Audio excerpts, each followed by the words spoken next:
Doutor Fernando Quercia, todas as segundas-feiras com a gente aqui, tirando suas dúvidas. Ele é advogado tributarista. Doutor Fernando, muito boa tarde, seja bem-vindo mais uma vez.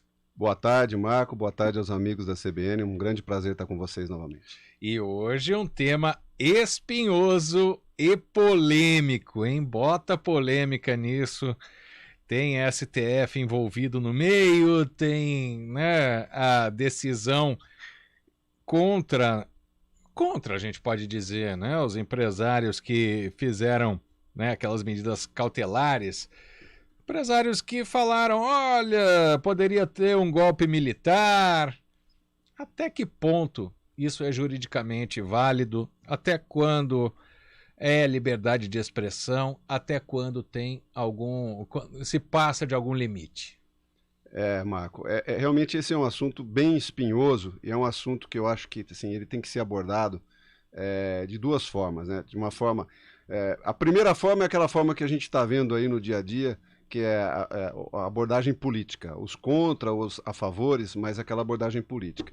E a gente tem que fazer uma abordagem, nós como operadores de direito, nós temos que sempre tentar fazer uma abordagem jurídica de tudo isso que está acontecendo, para tentar visualizar, né, onde essas decisões, onde essas possibilidades podem alcançar o cidadão comum, né?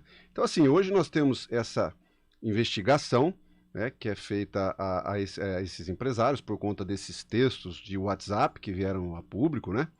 E essa investigação, ela já é uma investigação diferenciada. Por quê? Porque como acontece uma investigação de uma maneira normal? Primeiro, o órgão investigador é geralmente a polícia, civil, federal, né? Após a investigação, você tem a figura do Ministério Público, que é quem vai olhar e vai dizer se ali existe algum crime ou não, vai capitular esse crime e vai oferecer uma denúncia para um juiz. E aí você tem na ponta um juiz que é imparcial e tem que ser imparcial e que vai julgar tudo aquilo que aconteceu. E nesse caso específico, né, dessa ação, dessa investigação, tudo isso está ocorrendo no âmbito do Supremo Tribunal Federal por conta, né, de uma interpretação do regimento interno do Supremo Tribunal Federal, do STF. Né? Então nós temos lá um juiz que está, num primeiro momento, investigando, né, verificando se aquilo é crime ou não, e em tese ele seria o juiz que iria julgar.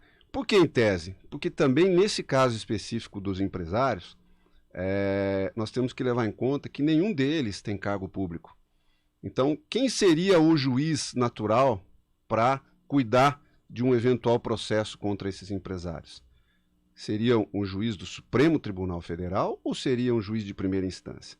Então, todas essas questões elas estão sendo muito debatidas, né? E muitas vezes o cidadão, de uma maneira geral, ele tem que entender qual é o que um precedente desse, como que um precedente desse pode te atingir. Então, vamos lá. Vamos falar. A gente já falou um pouco como a investigação ela está sendo conduzida, né? Recentemente nós tivemos aí aquele inquérito também do fake news, em que esse mesmo ministro do Supremo Tribunal Federal, né, ele também cuidou, e nesses inquéritos de fake news, muitos deles ele fatiou e mandou para a polícia investigar, né? E a polícia investigou e depois mandou para o Ministério Público e a grande maioria deles, o Ministério Público não deu prosseguimento, ou seja, eles acabaram morrendo antes de nascer, né? Então, dessa vez, ele avocou essa responsabilidade para ele e está conduzindo somente ele. Então, ok, é a melhor maneira de se conduzir? Para nós, operadores de direito, isso tudo é um fato novo, né? Nós nunca vimos, embora esse regimento interno do STF ele ocorra, a gente nunca viu isso acontecer na prática como vem acontecendo hoje, né?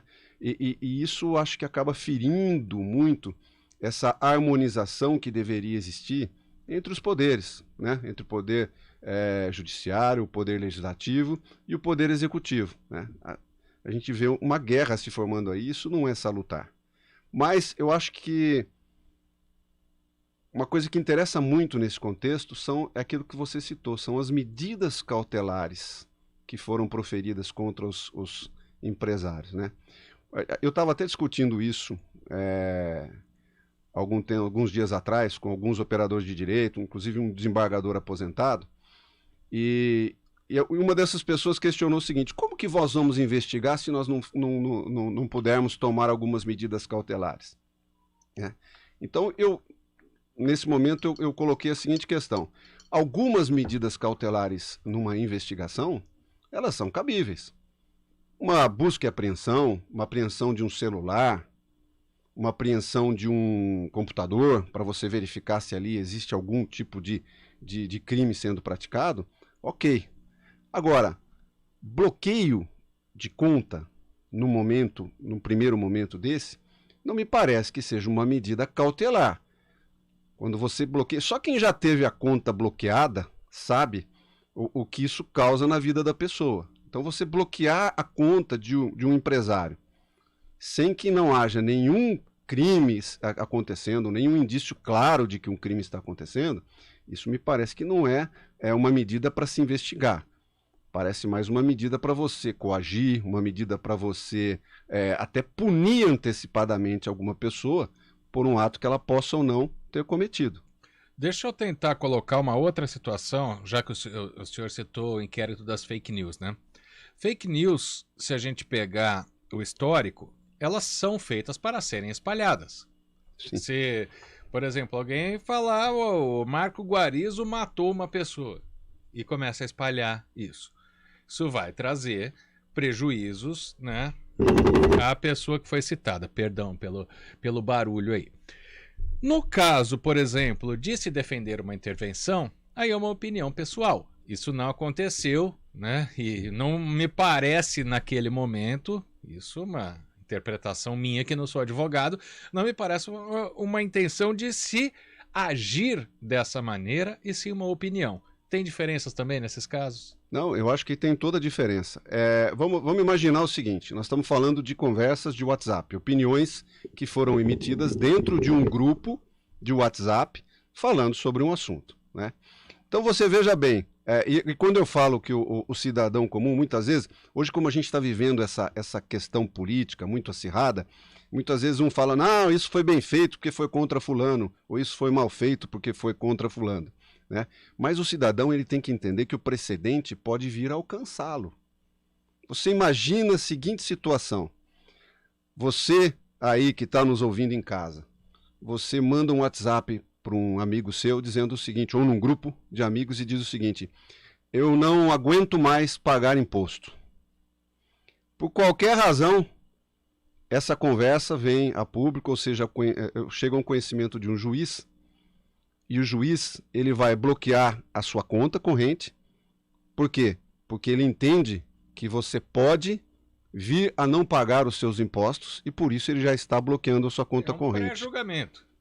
Tem até um filme, né, com Tom Cruise, chama Minority Report, que fala sobre isso, né? Você está tentando antever um crime antes que ele aconteça. E é interessante isso, porque o ministro do STF, né, agora ele desbloqueou as contas dos empresários. E olha só o despacho que ele deu, que interessante. Ele fala o seguinte, quer ver?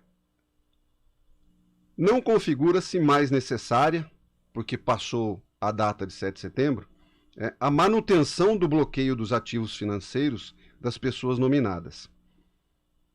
Então, ele desbloqueou a conta após o 7 de setembro, como que dizendo assim, como já passou o 7 de setembro e nada aconteceu, então eu estou desbloqueando. É como se eu estivesse prevenindo, eu preveni para que não houvesse nada no 7 de setembro. Isso é muito complicado, né? E esse precedente, se ele está sendo usado por um juiz, por um ministro da mais alta corte do Brasil, como é que os outros juízes de primeira instância, de segunda instância, do STJ, eles vão entender? Eles vão poder usar esse precedente também? Isso vai nos atingir de alguma forma? Então, eu acho que é muito complicado essa questão. Essa questão ela tem que ser analisada e tem que ser acompanhada de perto pelos operadores de direito, né? Para que a gente possa, o mais breve possível, restabelecer essa harmonia que existe entre os poderes e que essas coisas não aconteçam mais. E são decisões interpretativas e não baseadas em fatos. Totalmente, totalmente. E o pior, né? Sem que haja, inclusive, nesse caso, uma capitulação de um crime. Ninguém disse, olha, está cometendo um crime de roubo, ou está cometendo um crime de estelionato, ou está cometendo um crime de terrorismo. Nada. Não existe uma capitulação de um crime, né? Existe uma presunção de que algo possa vir a acontecer. Isso é muito perigoso. Dr. Fernando Quercia volta na próxima segunda-feira com mais um Seu Direito. Assunto muito bom, hein, Dr. Fernando? Muito obrigado pela participação. Até a semana que vem. Obrigado, Marco. Obrigado a todos os ouvintes da CBN. Agora são 3 horas e 24 minutos.